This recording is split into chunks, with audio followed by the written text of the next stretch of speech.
KTX가 5분 만에 탈선해 15명이 다쳤습니다.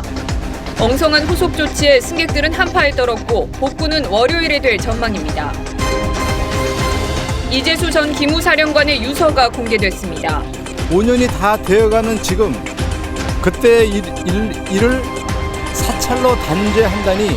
부하들에겐 선처를, 가족에겐 열심히 살라는 요청을 남겼습니다. 대관령은 체감온도가 영하 24도 밑으로 떨어졌습니다. 내일도 중부지방 등은 한낮에도 영하 추위가 이어지겠습니다.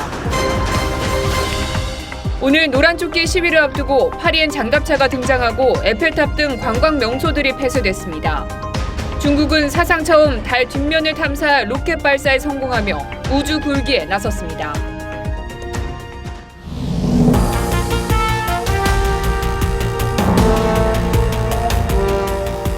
시청자 여러분 안녕하십니까? TV조선 뉴스7 시작합니다.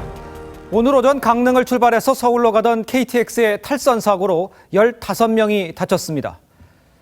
지금 보시는 것처럼 열차가 90도로 꺾이면서 사고 현장은 그야말로 아비규환을 방불케 했습니다.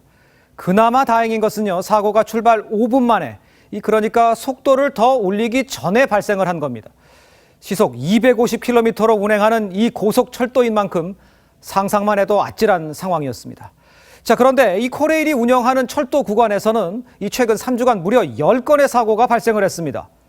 또 이낙연 국무총리가 안전 개선안 마련을 지시한 지 3일 만에 탈선 사고가 발생을 한 겁니다. 오늘 뉴스7 코레일 안전 대책은 과연 믿을 수가 있는 건지 집중해서 살펴보겠습니다. 자, 그럼 먼저 사고 상황부터 보겠습니다. 신준명 기자입니다. KTX 열차가 선로 위에 아슬아슬하게 걸려 있습니다. 열차를 이끌던 기관차는 반대편 선로까지 튀어나가 버렸고 열차의 아래쪽까지 훤히 드러났습니다. 오늘 오전 7시 35분쯤 서울행 KTX 8065 열차가 강릉 분기점과 남강릉역 사이에서 탈선했습니다. 출발한 지 불과 5분 만에 일어난 사고였습니다. 시속 103km로 달리던 열차 열량 모두 선로를 이탈했고 선로도 일부 파손됐습니다. 승객 14명과 직원 1명이 다쳐 치료를 받았습니다. 다행히 중상자는 없는 것으로 알려졌습니다. 환자는 즉시 중증도 분류를 실시해서 14명을 최우선 병원으로 이송 조치하였으며 사고 직후 강릉역과 진부역 구간은 양방향 운행이 중단됐습니다. 승객들은 코레일에서 마련한 버스를 타고 강릉역과 진부역으로 이동했습니다. 코레일은 300여 명을 투입해 긴급 복구에 나섰습니다. 반대편 선로까지 직각으로 누워버린 기관차를 사고가 난 지 10시간여 만에 크레인을 이용해 들어올리고 있습니다. 코레일은 이틀 뒤인 10일 새벽 2시쯤에나 복구가 가능할 것으로 예상했습니다. 코레일은 기온이 급작스럽게 떨어져 선로에 이상이 생긴 것으로 추정하고 있습니다. TV조선 신준명입니다. 자, 그런데 오늘 사고가 발생한 강릉 지역의 날씨는요, 아침 기온이 영하 7도, 이 체감 온도는 영하 13도까지 떨어졌습니다. 그런데 사고 발생 후에 대피 장소와 환승 대책이 늦어지면서 승객들은 2시간 가까이 추위에 떨었습니다. 서울과 강릉을 오가는 이용객들도 큰 불편을 겪었습니다. 이승훈 기자입니다. 승객들이 객차 내부 출입문에서 발만 동동 구릅니다. 저기 지금 높아가지고 지대가 기울어진 열차를 탈출했지만 어디로 갈지 몰라 우왕좌왕합니다. 승객들은 곧바로 대피 장소가 마련되지 않아 30분 넘게 야외에서 추위에 떨었습니다. 비닐하우스에 임시로 대피 장소를 마련했지만 추위를 피할 수는 없었습니다. 영하 7도였거든요. 맨 처음에 딱 내릴 때 철도 위에 사람들이 이제 기다리고 있었어요, 한복판에. 코레일은 사고 직후 큰 사고가 아니라는 말만 되풀이했습니다. 승객들은 코레일이 승차권 환급만 말했을 뿐 환승 대책 안내는 늦었다고 주장합니다. 버스가 준비가 돼야 되잖아요. 버스도 준비가 안 되고 지금 충분히 기다려야 되잖아요. 환승 대책은 사고가 난 뒤 1시간이나 지나서야 마련됐습니다. 우선 약속 시간에 지금 조차 시간을 못 맞춰서 갈 것도 같고요. 그다음에 우선 이렇게 번거롭게 지금 중간에도 내려야 되고.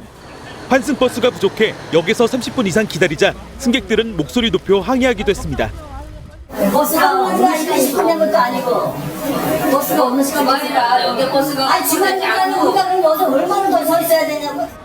코레일의 미흡한 대처로 탑승객들은 최악의 주말을 보냈습니다. TV조선 이승훈입니다. 자, 앞서 말씀을 드렸지만 이 강릉역 열차 탈선에 이 대구역 열차 고장까지 이 KTX 사고 오늘만 2건입니다. 코레일 사고는 3주 동안 10건이 발생을 했습니다. 이낙연 총리가 코레일 본사를 찾아서 철도 안전 대책을 지시한 지 불과 3일 만에 사고는 발생을 했습니다. 코레일의 안전 대책 지금 도마 위에 올랐습니다. 최원영 기자입니다. 지난달 19일 서울역 포크레인 충돌, 지난달 20일 오송역 단전 사고, 이틀 뒤 분당선 운행 중단 등 최근 3주 동안 일어난 코레일 사고는 10건에 달합니다. 저희도 그 사고를 저희가 당할 수도 있다는 뭐 그런 얘기를 하면서 왔으니까 그런 게 불안한 거죠. 내가 사고를 당할 수 있다.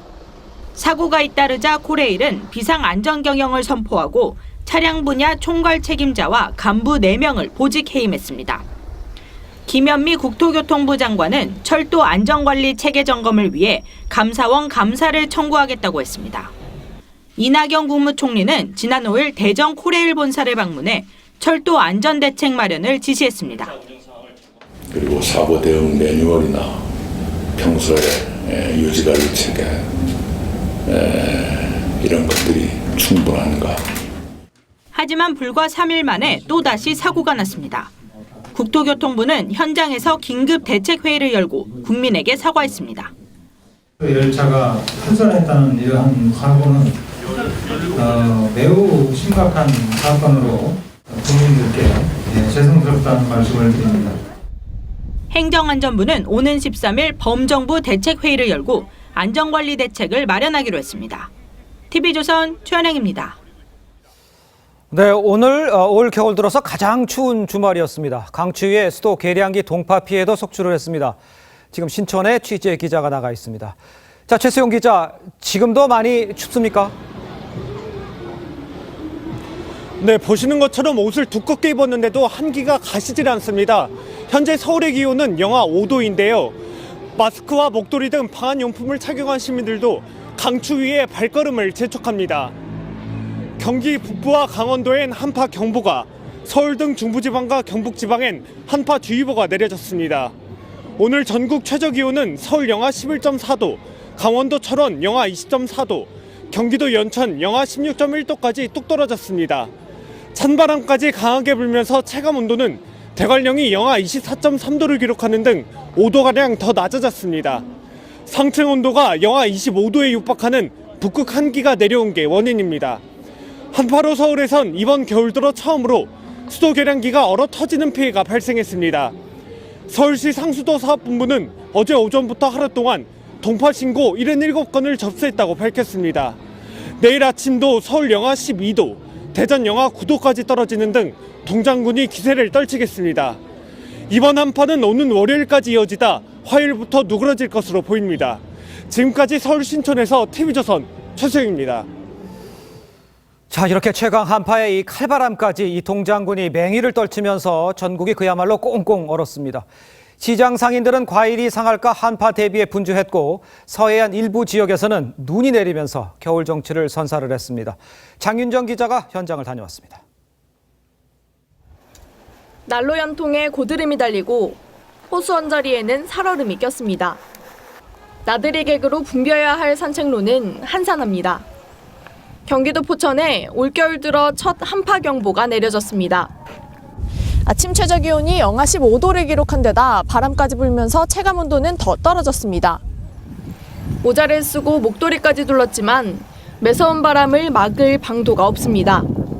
여행 겸 나들이 겸 해서 왔어요. 나왔는데 날씨를 추운 날 잡아서 이렇게 너무 추워가지고 무장을 한다고 했는데도 조금 춥네요.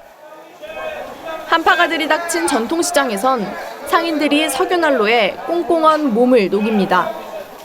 과일과 채소가 올까 상점 안으로 옮깁니다.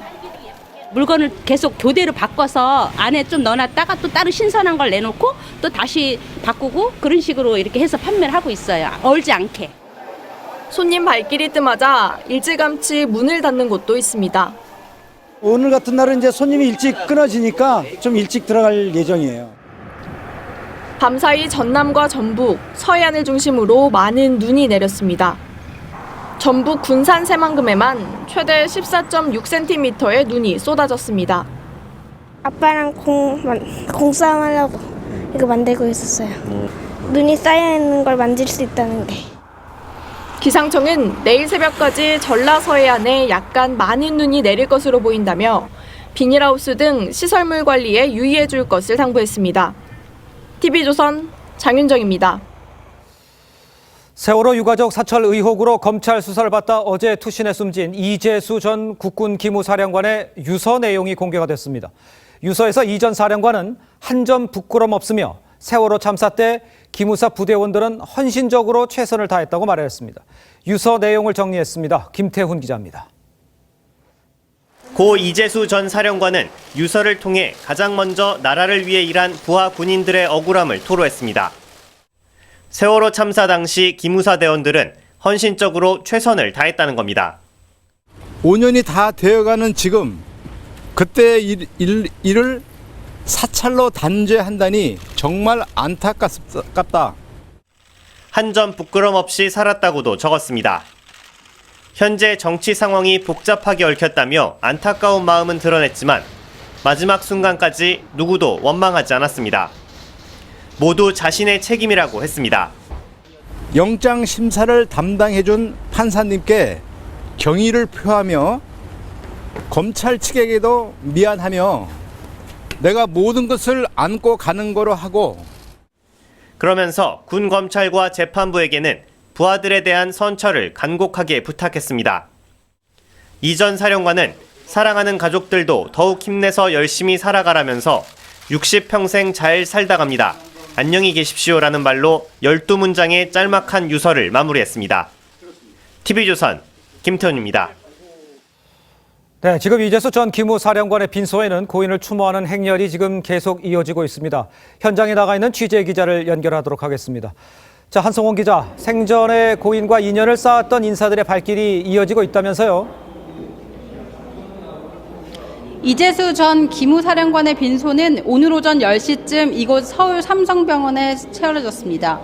빈소가 차려진 지 2시간 만에 황교안 전 국무총리가 이곳을 찾았습니다. 황 전 총리는 이 전 사령관이 적폐 수사 중에 작고했다고 애도하며 검찰 수사를 비판했습니다. 오후 2시 30분쯤엔 김관진 전 국가안보실장이 장례식장을 찾았습니다.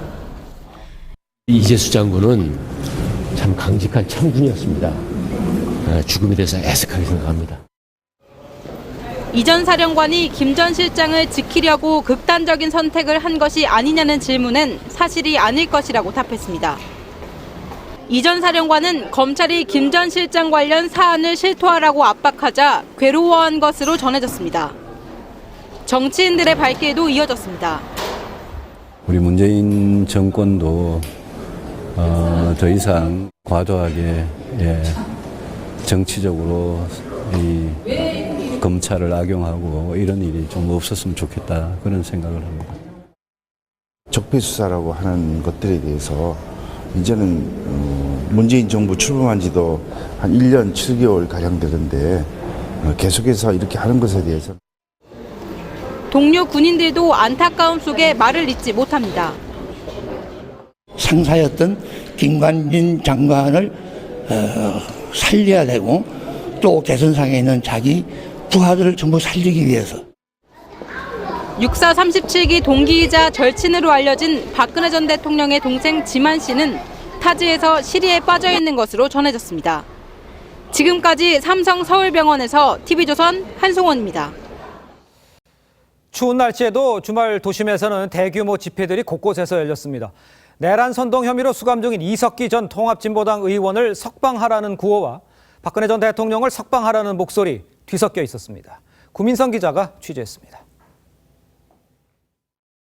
사법적폐 청산하라! 이석기 의원 석방하라! 오늘 오후 광화문 북측 광장. 이석기 구명위원회 등 56개 시민단체들은 이석기 전 통합진보당 의원을 석방하라며 목소리를 높였습니다. 이 전 의원이 박근혜 정부 사법농단의 최대 피해자라는 주장입니다. 건설노조, 청년민중당 등도 서울 도심 곳곳에서 사전 집회를 연 뒤 이곳 광화문 광장에 모여 석방 촉구 집회에 합류했습니다. 이석기 전 의원을 비롯해 감옥에 갇힌 모든 양심수들과 웃으며 얼굴을 마주하는 기쁜 날이 정녕 얼마 남지 않았습니다. 대한문과 서울역 일대에서는 박근혜 전 대통령 석방운동본부 등 보수 성향 단체들이 문재인 정부를 규탄하고 박근혜 전 대통령의 석방을 요구하는 집회를 열었습니다. 문재인은 물러가라! 물러가라! 물러가라! 물러가라! 집회 참가자들은 북한 김정은 위원장의 답방도 강하게 비판했습니다. 2,500만 북한 주민과 20만 정치범 수용소에 갇힌 이들과 국군포로 납북자 가족들의 가슴에 대못을 박는 일입니다. 이들 보수와 진보 단체는 상대 진영이 집회를 하는 동안 주변에서 행진을 벌이기도 했습니다. 경찰의 차단으로 충돌은 벌어지지 않았지만 주변은 극심한 교통 정체를 빚었습니다. TV조선 구민성입니다. 내년도 예산안이 당초 정부안보다 9천억 원 감액된 469조 원 규모로 본회의를 통과했습니다. 일자리 복지 예산은 줄었지만 사회 간접 자본, 특히 지역구 민원 예산이 대폭 늘어났습니다. 최영국 기자가 보도합니다. 2019년도 예산안에 대한 수정안은 가결되었음을 선포합니다. 출석 의원 212명 중 과반인 168명이 찬성하면서 내년도 예산안이 국회 본회의를 통과했습니다. 정부안보다 9천억 원 줄었지만 지난해보다 9.5% 증가한 469조 6천억 원 규모입니다. 정부안에서 복지, 일자리 예산 등이 크게 삭감됐고 반면 사회 간접 자본 SOC 예산은 늘었습니다. 특히 여야 실세 의원들의 지역구 예산이 늘었습니다. 더불어민주당 이해찬 대표의 지역구 세종시엔 국립세종수목원 조성 예산이 정부안보다 253억 원 증액됐고 국립세종의사당 건립비도 10억 원이 추가됐습니다. 국회 예결위 민주당 간사인 조정식 의원의 지역구 경기 시흥을은 불량도로 개선비 10억 원이 증액됐습니다. 국회 예결위원장인 자유한국당 안상수 의원의 지역구에는 한겨레 열체험공원 예산 7억 8,700만 원 등이 증액됐고 예결위 한국당 간사 장재원 의원의 지역구에는 사상하단 도시철도 건설비 20억 원 등이 증액됐습니다. 여러분들은 그렇게 자화자찬하시는데 거대 양당이 그렇게 모여서 SOC 예산 1조 5천억 증액하시느라고 수고 많으셨습니다. 국회의원 세비는 전년보다 1.8% 인상돼 내년도 국회의원 수당은 182만 원 오릅니다. TV조선 최원국입니다. 예산안 통과까지 적지 않은 진통이 있었습니다. 바른미래당과 민주평화당, 정의당 등 야3당이 예산안 통과를 저지하는 과정에서 몸싸움을 벌였고 질서 유지권까지 발동됐습니다. 서주민 기자가 보도합니다. 예산안 처리에 필요한 예산 부수 법안 의결을 위해 어젯밤 11시쯤 소집된 국회 기획재정위원회. 유권력 규탄한다! 규탄한다! 규탄한다! 규탄한다!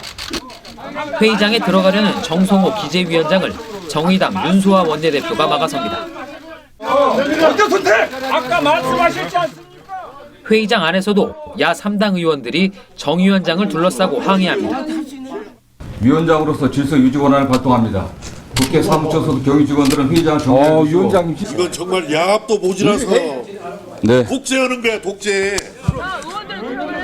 본회의 상정 마지막 관문인 법제사법위원회도 순탄치 않았습니다.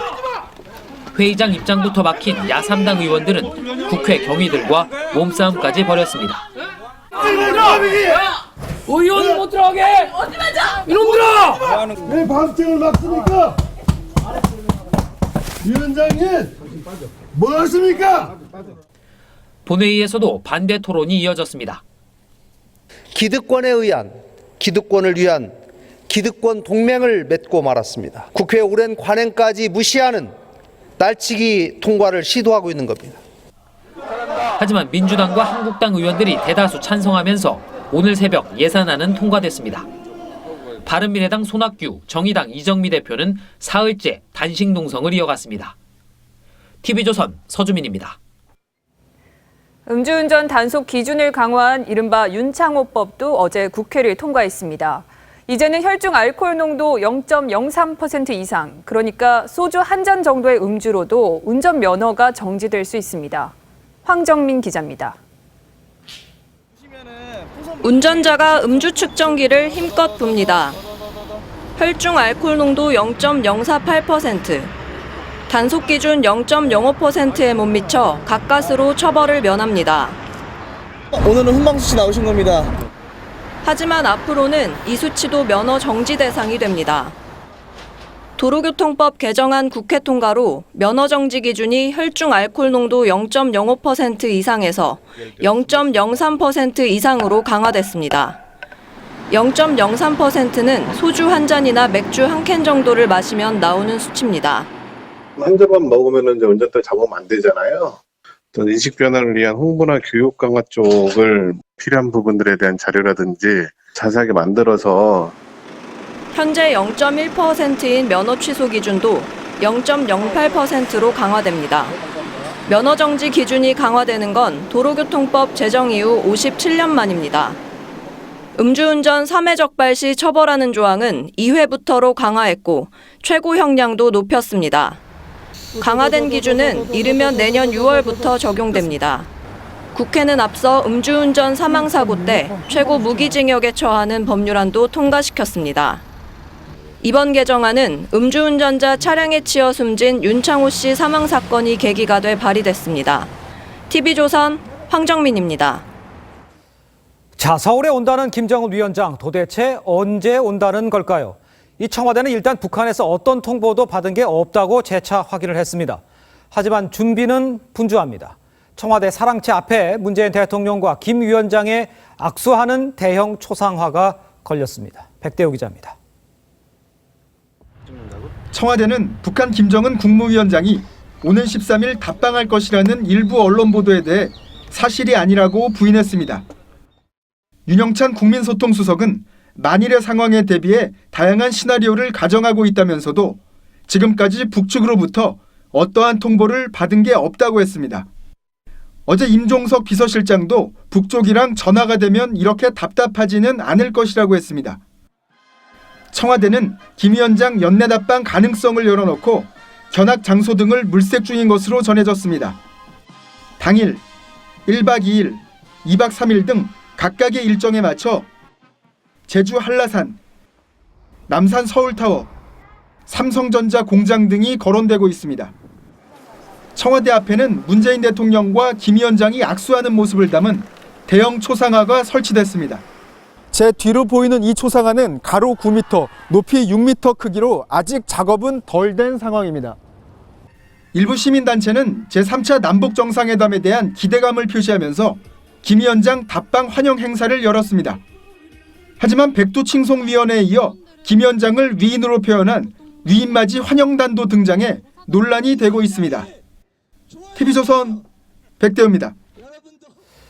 경의선에 이어서 동해선 철도를 조사할 철도 공동조사단이 오늘 출발을 했습니다. 열흘 동안 동해선 북측 구간 약 800km를 조사할 예정입니다. 정수영 기자입니다. 두꺼운 외투를 입은 철도 공동조사단원들이 동해선 조사를 위해 오늘 아침 출발했습니다. 28명으로 구성된 조사단은 오늘부터 10일 동안 금강산역에서 두만강역까지 동해선 약 800km 구간의 철로와 교량 등을 조사할 예정입니다.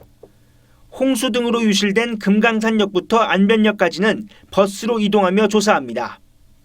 분단 이후 우리철도가 동해선의 금강산역에서 두만강역 구간을 운행하는 건 이번이 처음입니다. 지난 5일 경의선 점검을 마치고 돌아온 조사단은 인원의 약 3분의 2를 교체하고 3일 만에 다시 북한으로 향했습니다. 철도 차량은 평양에서 평라선을 이용해 안변역으로 가서 조사단원을 태웁니다. 평라선은 조사 대상이 아니라 우리 조사단은 이 구간을 지나는 동안 열차에 탑승하지 않기로 했습니다. 자유아시아 방송은 철도 공동조사가 시작되면서 무역부문 일꾼들은 남한과의 경제교류 재개에 큰 기대를 걸고 있다고 전했습니다. 또 남한의 경제 원조가 시작될 것 같다는 기대감을 보이고 있다고 보도했습니다.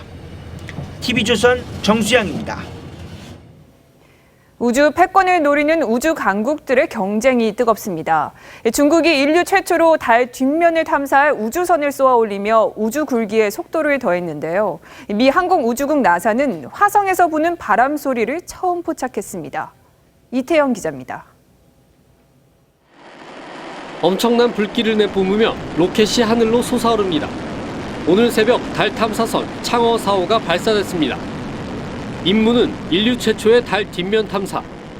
달 뒷면 착륙은 그동안 지구와 직접通信이 불가능해 이뤄지지 않았지만 중국은 오작교라는 중계 위성을 통해 문제를 해결했습니다.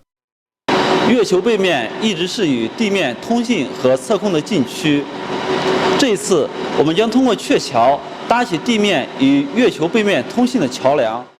달 착륙 이후엔 무인 로봇이 토양과 광물 분석에 나섭니다. 달에서 식물을 키우는 실험도 최초로 시작합니다. 속시 식물인 애기장대를 지구 중력의 6분의 1인 달에 심어 자랄 수 있는지 시험하는 겁니다. 달에 유인기지를 건설하는 게 중국의 궁극적인 목표입니다. 저음으로 울리는 바람소리. 나사가 쏘아올린 무인 화성 탐사선 인사이트가 최초로 화성의 바람소리를 포착했습니다. 화성의 바람이 태양광 패널에 부딪혀 발생한 소리를 녹음한 겁니다. 지구와 4억 8천만 킬로미터 떨어진 화성의 바람소리에 과학자들은 감탄했습니다. 지난달 26일 화성에 착륙한 인사이트는 로봇팔로 화성 사진을 전송하는 등 본격적인 탐사 활동에 나섰습니다. TV조선 이태영입니다. 프랑스 노란조끼 운동이 오늘 네 번째 대규모 집회를 예고했습니다. 프랑스 정부는 장갑차를 배치했고 에펠탑, 루브르 박물관 등 주요 관광 명소는 폐쇄됐습니다. 유혜림 기자입니다. 시위를 앞둔 파리 중심가. 폭력 시위에 대비해 가게 유리창 앞에 나무 합판을 덧대는 작업을 벌입니다. 디올, 루이비통 등 유명 브랜드는 유리창을 가렸습니다. 주요 공연장과 박물관, 에펠탑은 폐쇄됐습니다. And I can understand the situation with the Gilets jaunes, but I also think it's disruption for the businesses and for the tourists and for the people of Paris. 노란조끼 운동이 8일 전국에서 대규모 4차 집회를 엽니다. 지난 5일 엠마뉴엘 마크롱 프랑스 대통령이 내년 유류세 인상 계획을 철회했지만 시위 열기는 잦아들지 않고 있습니다. 이번 시위에는 30만 명이 참여했던 1차 집회보다 더 많은 인원이 참가할 전망입니다. 프랑스 경찰은 지난주보다 2만 5천 명 늘린 8만 9천 명을 투입할 예정입니다. 방화 등 과격 시위가 있었던 파리에는 장갑차 10여 대도 투입됩니다. Jamais depuis 2005, parce que nous avons en face de nous des gens qui ne sont pas là pour manifester, mais qui sont là pour casser. Et nous voulons faire en sorte de ne pas leur laisser les mains libres. 외신들은 유류세 인상으로 시작된 시위가 현 정부 정책 전반에 대한 불만으로 이어지는 상황에서 이번 시위가 프랑스 정국의 분기점이 될 것으로 전망했습니다. TV조선 유혜림입니다. 네, 중국인 파워 블로거인 황홍 100명이 국내에서 20시간 뷰티 생방송을 지금 하고 있습니다. 12월 12일 이 중국의 쌍12절 할인을 앞두고 국내 화장품 제품을 홍보하고 있는 건데 냉랭한 한중 관계가 풀릴 것 아니냐 이런 기대감이 커지고 있습니다. 송병철 기자입니다. 중국 SNS 웨이보 팔로워 수가 14만 명에 달하는 몰리. 생방송으로 한국 화장품을 소개합니다. 在没有做主播以前就经常自己买，然后做主播以后也经常推荐韩国的护肤品和化妆品都有的。 중국의 파워 블로거격인 왕홍 100명이 한자리에 모였습니다. 오늘과 내일에 걸쳐 20시간 동안 릴레이식 생방송을 이어갑니다. 因为这边的话是可以给到我们一个比较好的一个直播环境，还有就是可以给到我们比较优惠的一个价格，所以说在这边直播。 지금 이 왕홍의 방송 시청자 수는 2만 8천 명이 넘습니다. 전체 방송 시청자 수는 수천만 명에 이를 것으로 추정됩니다. 이번 행사는 중국 전자상거래 업체인 알리바바가 12월 12일 쌍12절 할인을 앞두고 기획했는데 특히 장소가 롯데 계열사여서 눈길을 끌었습니다. 롯데는 지난 사드 사태 이후 중국이 금지한 이른바 사불 정책에 타깃이 된 상태입니다. 알리바바 그룹에서도 해외에서 라이브 방송을 100명의 대규모로 하는 것은 처음입니다. 전문가들은 민간기업 행사일 뿐이라며 확대 해석을 자제하면서도 일단은 긍정적인 신호로 보고 있습니다. 언제 본격적으로 풀리느냐 그러는데 지금 그런 게 하나의 신호가 아닌가라도 볼 수가 있겠네요. 관련 업계는 기대감 속에 중국의 후속 조치를 주시하고 있습니다. TV조선 송병철입니다. 인구 13억 명, 이 경제 규모 세계 7위인 인도에는요, 세계 각국의 유통기업들이 앞다퉈 진출을 하고 있습니다. 우리 기업들도 인도에 속속 도전장을 내밀고 있습니다. 김지아 기자입니다. 인도의 한 온라인 쇼핑몰입니다. 식품부터 생활용품까지 다양하게 판매합니다. 이 사이트의 소유주는 한국인입니다.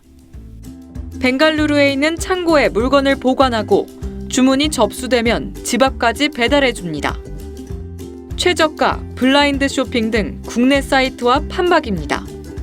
현재 있는 그 가게들과 연계를 해서 가장 현대화되고 디지털화된 사업을 할 수 있느냐, 그 부분에 대해서 연구를 해서 인도의 전자상거래 시장 규모는 지난해 60조 원, 2020년에는 2배로 성장할 전망입니다. 아마존, 월마트 등 세계적인 유통기업들은 시장 개척에 나선 지 오래입니다. 우리 기업들도 현재 온라인 쇼핑 채널을 만들거나 기존 온라인 채널을 적극적으로 활용하고 있습니다. 국내 화장품을 인도 대형 온라인몰에서 판매하고 현지 공장에서 생산한 식품을 온라인 채널에 내놓기도 합니다. 현지 문화와 생활을 감안을 해서 식물성 원료를 주로 사용을 하고 있습니다.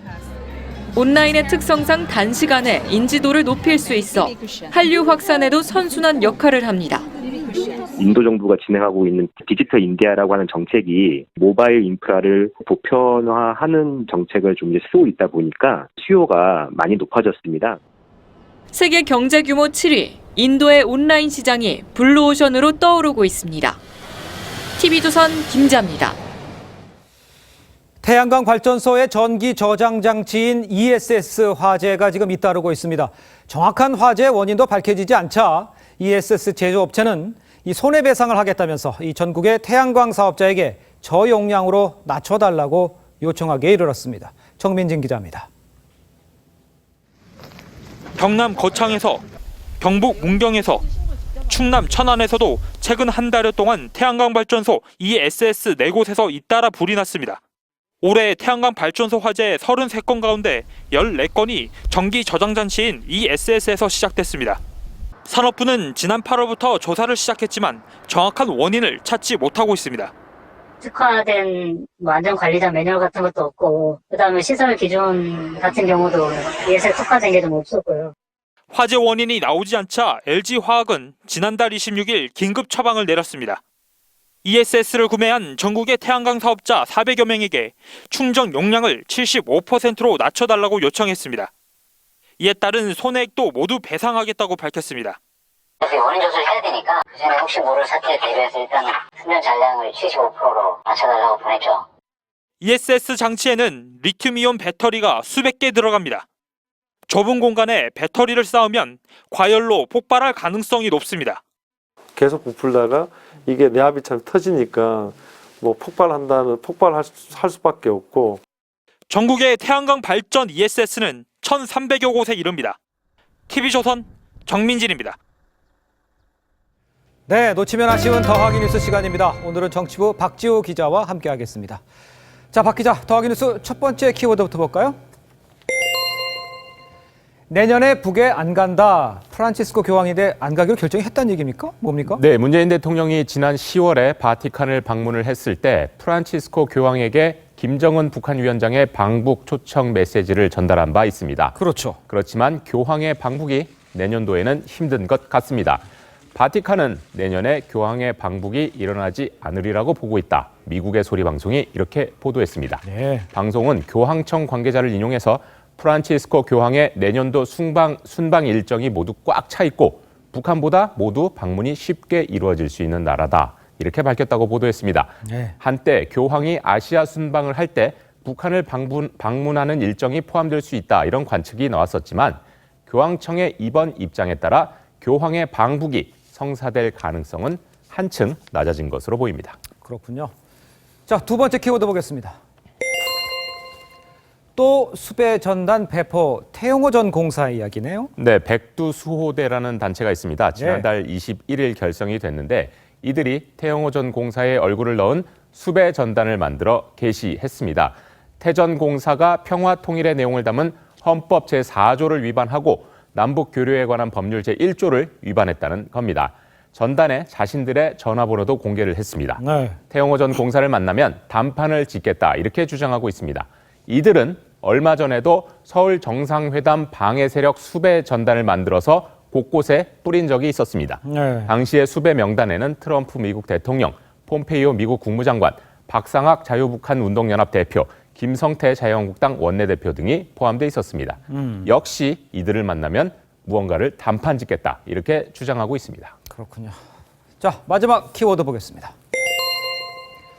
244개 나라 중에서 213번째 미세먼지와 관련된 내용 같아요. 초미세먼지와 관련된 연구 결과가 나왔습니다. 네. 미국 시카고대 에너지정책연구소가 초미세먼지 오염과 그 사람의 수명과의 상관관계를 분석했더니 초미세먼지 농도가 10 마이크로그램 올라가면 수명이 0.98년, 1년 정도 줄어든다. 이렇게 분석이 나왔답니다.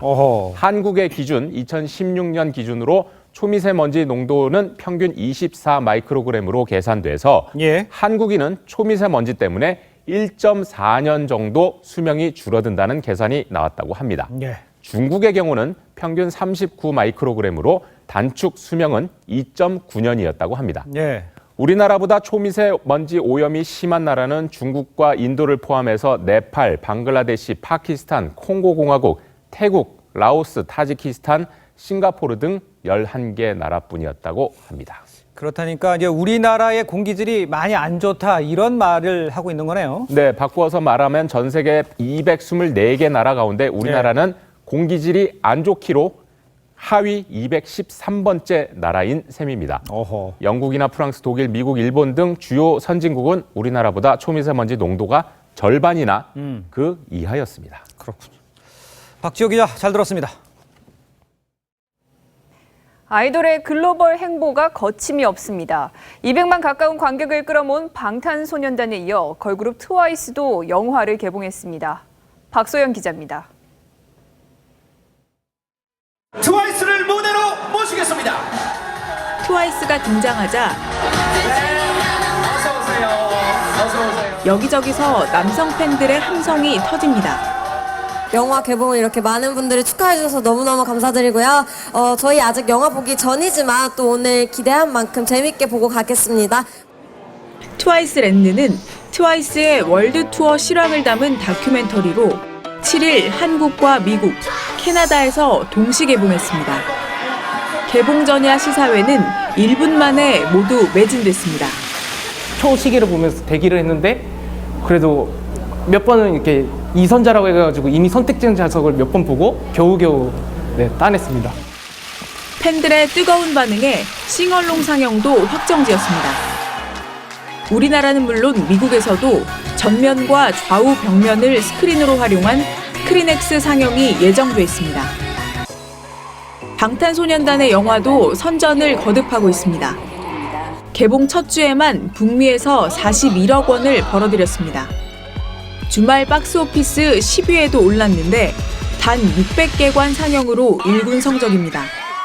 현재까지 누적 관객 수는 전 세계 200만에 달합니다. 포브스는 방탄소년단이 글로벌 음악 차트를 넘어 스크린을 점령했다고 보도했습니다. TV조선 박소영입니다. 프로배구 현대캐피탈이 6연승을 질주하며 1위에 올랐습니다. 피겨 왕자 차준환은 한국 남자 선수로는 처음으로 그랑프리 파이널에서 메달을 획득했습니다. 이다솜 기자입니다. 몸을 아끼지 않는 전광인의 수비. 파다르와 김재희의 연속 블로킹 득점까지 경기 초반부터 KB 손해보험을 몰아붙였던 현대캐피탈. 3세트 처음으로 역전을 허용했지만 파다르가 서브 에이스로 분위기를 반전시키며 다시 역전에 성공합니다. 세트 스코어 3대0 완승. 트리플 크라운을 달성한 파다르가 19득점으로 펄펄 날았습니다. 6연승으로 승점 3점을 챙긴 현대캐피탈은 대한항공을 제치고 리그 1위에 오른 반면 KB손해보험은 6연패에 빠졌습니다. 경기 종료를 1분여 앞둔 4쿼터. 전자랜드가 파츠의 그림 같은 3점 슛으로 점수차를 석점까지 추격했지만 오리온 멀루도 멋진 득점으로 응수하며 전자랜드의 역전극을 허용하지 않습니다. 결국 84대 80, 오리온이 단독 2위 등극을 노렸던 전자랜드의 4연승을 저지했습니다. 삼성은 30점을 기록한 펠프스의 활약에 힘입어 DB를 꺾고 7연패 탈출에 성공했습니다. 피겨 왕중왕전 그랑프리 파이널에 한국 남자 선수로는 처음으로 출전한 차준환이 메달 획득에 쾌거까지 이뤘습니다. 차준환은 오늘 프리스케이팅에서 개인 최고점인 174.42점을 받으며 합계 263.49점으로 동메달을 차지했습니다. 한국 선수의 그랑프리 파이널 메달은 김연아 이후 9년 만입니다. TV조선 이다솜입니다.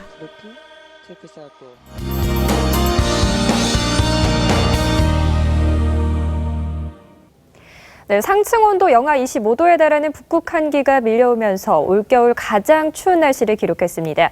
매서운 칼바람까지 가세하면서 종일 체감 온도는 영하권에 머물고 있는데요. 내일 서울 아침 영하 12도, 철원 영하 17도, 천안 영하 11도로 춥겠습니다. 한파가 이어지면서 낮 동안에도 체감 온도는 영하권에 머물겠고요. 칼바람까지 더해지면서 체감 추위는 이보다 더 심하겠습니다. 옷차림 든든하게 하시기 바랍니다. 서해안에는 오늘 밤사이 다시 눈이 강해질 것으로 전망되는데요. 전북 서해안에는 2에서 5cm, 충남 서해안과 전남 서해안, 제주 산지에는 1에서 3cm의 눈이 더 내려 쌓이겠습니다. 보행자와 운전자 모두 눈길 조심하시기 바랍니다. 이번 한파는 다음 주 월요일까지 이어지겠고요. 화요일부터 점차 누그러질 것으로 전망됩니다. 기상정보였습니다. KT 아현통신구 화재의 고양 백석 온수관 파열, 그리고 KTX 강릉선 탈선까지 국민 생활과 밀접한 기반 시설의 연이은 사고로 국민 불안이 커지고 있습니다. 너무 뻔한 이야기고 누구나 할 수 있는 말이겠지만 이 기본과 원칙을 충실히 지키는 것이 이 안전의 버팀목이라는 것을 다시 한번 새겨야 할 때입니다. 이상으로 TV조선 뉴스7 마칩니다. 네, 저희는 내일 다시 찾아뵙겠습니다. 시청해주신 여러분 고맙습니다.